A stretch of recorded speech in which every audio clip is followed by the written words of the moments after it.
প্রথমেই বলি,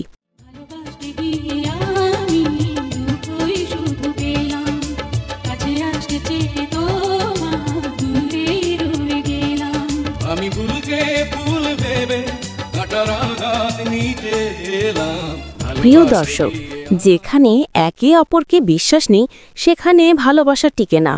তাহলে কি পৃথিবী ধ্বংস হবে? না, কখনোই না। যার সৃষ্টি আছে তার ধ্বংস হবে সত্য, কিন্তু আপনার প্রেমের কারণে হবে এটা কিন্তু নয়। আর ছলনা, মিথ্যা, প্রতারণা পড়ে ধ্বংস হলে আপনি হবেন, অন্য কেউ নয়। আবার প্রেম করে অনেক দাম্পত্য জীবন সুখী আছে, এটাও কিন্তু মিথ্যা নয়, যার প্রুফও আছে। রোহ রোহ। যাই হোক প্রিয় দর্শক, আমরা আপনার ধ্বংস চাই না, আপনার জন্য সবসময় মঙ্গল কামনা। আমাদের সঙ্গেই থাকুন এবং দেখতে থাকুন পুরো ভিডিওটি। ভালো লাগলে অবশ্যই লাইক শেয়ার দিতে ভুলবেন না। ভিডিওটি পাঠাতে পারেন আপনার প্রিয়জনের কাছে। ভালোবাসার মূল ভিত্তি হল বিশ্বাস। যেমন একটি গাছের মূল শক্ত না হলে গাছ টিকে থাকতে পারে না, ঠিক তেমনি সম্পর্কের ভিত যদি বিশ্বাসহীন হয় তবে ভালোবাসা দীর্ঘস্থায়ী হয় না। অনেক সময় ছোটখাটো ভুল বোঝাবুঝি, অতিরিক্ত সন্দেহ, অসততা বা প্রতারণা থেকে বিশ্বাস নষ্ট হয়। এর ফলে নারী পুরুষের মধ্যে দূরত্ব বাড়ে এবং সম্পর্ক ভেঙে যাওয়ার সম্ভাবনা তৈরি হয়। প্রেমিক প্রেমিকা থেকে শুরু করে বর্তমানে বিবাহিতদের মধ্যেও আজকাল সন্দেহের বীজ যেন গলার কাটা। আসলেই কি শুধু সন্দেহ, না কি আছে সত্যিকারের ছলনা, মিথ্যা এবং একে অপরের সাথে প্রতারণা, ঠকানো, ভালো কিছু পাওয়ার আশা, নিজের প্রেমিক বা স্বামীর চেয়ে অন্য প্রেমিক বা স্বামী পাওয়ার আশা করা, এগুলো কি মূল কারণ নয়?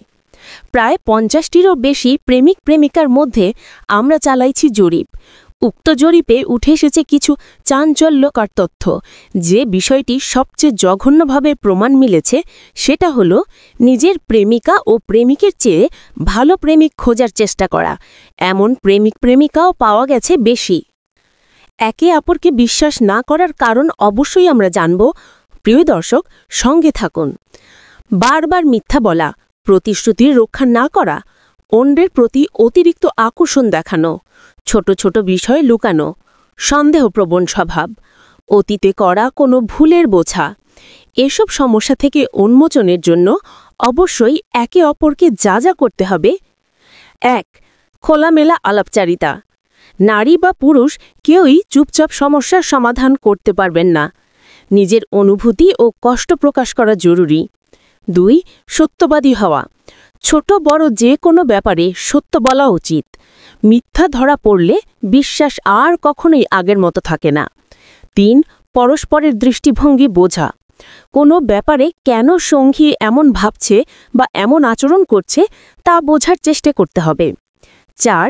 অতীত ভুল ক্ষমা করা।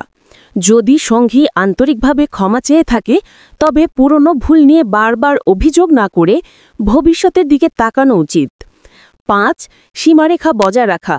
অন্য নারী বা পুরুষের সাথে অতিরিক্ত ঘনিষ্ঠতা এড়িয়ে চলা উচিত, এতে সঙ্গীর মনে নিরাপত্তা তৈরি হয়। ৬. প্রয়োজনে কাউন্সেলিং। কখনো কখনো সম্পর্ক ঠিক রাখতে তৃতীয় পক্ষ, যেমন পারিবারিক বয়োজ্যেষ্ঠ বা কাউন্সেলরের সাহায্য প্রয়োজন হতে পারে। নারী পুরুষ উভয়েরই বোঝা উচিত ভালোবাসা শুধু আবেগ নয়, এটির দায়িত্ব। বিশ্বাস ছাড়া ভালোবাসা দীর্ঘস্থায়ী হয় না, তাই যেখানে বিশ্বাস নষ্ট হয়েছে সেখানে পুনরায় বিশ্বাস গড়ে তুলতে ধৈর্য, সততা, সম্মান ও পারস্পরিক বোঝাপড়া জরুরি। যাই হোক প্রিয় দর্শক, ভিডিওটি ভালো লাগলে শেয়ার করতে পারেন আপনার প্রিয়জনের কাছে।